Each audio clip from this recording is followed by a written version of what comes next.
बिहार की राजनीति में इन दिनों उबाल है और वो उबाल किसी चुनावी रैली का नहीं बल्कि चुनावी बहस से आया है। विधानसभा चुनाव जैसे जैसे नजदीक आ रहे हैं, राजनीतिक दलों के नेता एक दूसरे को खुली बहस की चुनौती देने लगे हैं। इसमें एक तरफ है बिहार सरकार के स्वास्थ्य मंत्री मंगल पांडे, तो दूसरी तरफ है बिहार में नेता प्रतिपक्ष तेजस्वी यादव।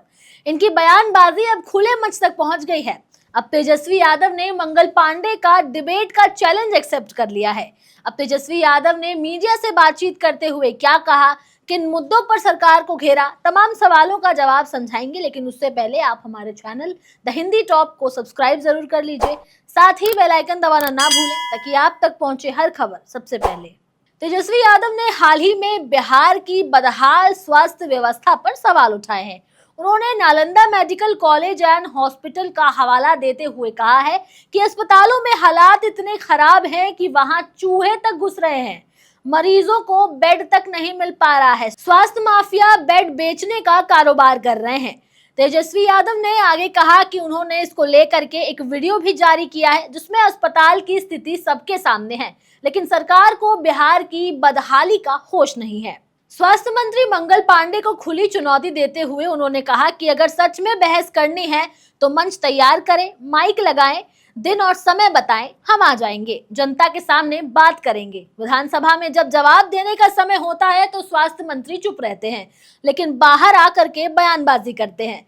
अब जब चुनौती दी गई है तो हम तैयार हैं। दरअसल मंगल पांडे ने तेजस्वी यादव को घेरते हुए कहा था कि जब वो और उनके बड़े भाई यानी तेज प्रताप यादव बिहार की सत्ता में थे तब उन्होंने स्वास्थ्य व्यवस्था में कोई सुधार नहीं किया और ना तो अस्पतालों की स्थिति सुधारी, ना ही लोगों को नौकरियां दी। उन्होंने केवल भाषण दिए। इस दौरान मंगल पांडे ने तेजस्वी यादव पर कटाक्ष किया, उन्हें डिबेट के लिए ललकारा था। तभी से ये पूरा मामला शुरू हुआ। मंगल पांडे ने आगे कहा कि अगर तेजस्वी में हिम्मत है तो वो खुले मंच पर आकर बताएं कि उन्होंने क्या काम किया है, बहस करें, मुद्दों पर चर्चा करें। केवल स्वास्थ्य मंत्री ही नहीं बल्कि केंद्रीय गृह राज्य मंत्री नित्यानंद राय ने भी तेजस्वी यादव पर हमला बोला था। उन्होंने कहा था कि तेजस्वी यादव में इतने भी क्षमता नहीं है कि वो हमारी पार्टी के किसी जिला अध्यक्ष से भी विकास के मुद्दे पर बहस कर सके। ऐसे में तेजस्वी यादव ने अब ये चैलेंज एक्सेप्ट कर लिया है।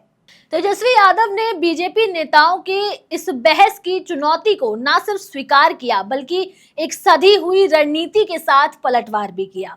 उन्होंने कहा कि बिहार में कानून व्यवस्था पूरी तरह से चरमराई हुई है और पुलिस उन अपराधियों को नहीं पकड़ रही जिन्हें पकड़ना चाहिए, उल्टा निर्दोष लोगों को सताया जा रहा है। अब बिहार में विधानसभा चुनाव नजदीक है तो ऐसे में जनता के बीच के मुद्दों की बात जरूर होनी चाहिए, चाहे बात स्वास्थ्य व्यवस्था की हो, शिक्षा की हो, रोजगार की हो या फिर कानून व्यवस्था की हो।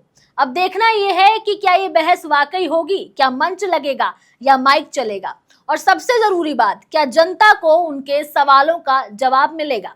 आपको क्या लगता है, हमें कमेंट करके जरूर बताइए। आपके जवाब का हमें इंतजार रहेगा। मैं आपके साथ तनु चतुर्वेदी, कैमरे के उस पार मेरा साथ दे रहे थे मेरे साथी शिव कुमार। ऐसे ही और तमाम खबरों के लिए आप सब्सक्राइब करें हमारे चैनल द हिंदी टॉप को, साथ ही हमें एक्स यानी ट्विटर, फेसबुक और इंस्टाग्राम पर भी फॉलो करें।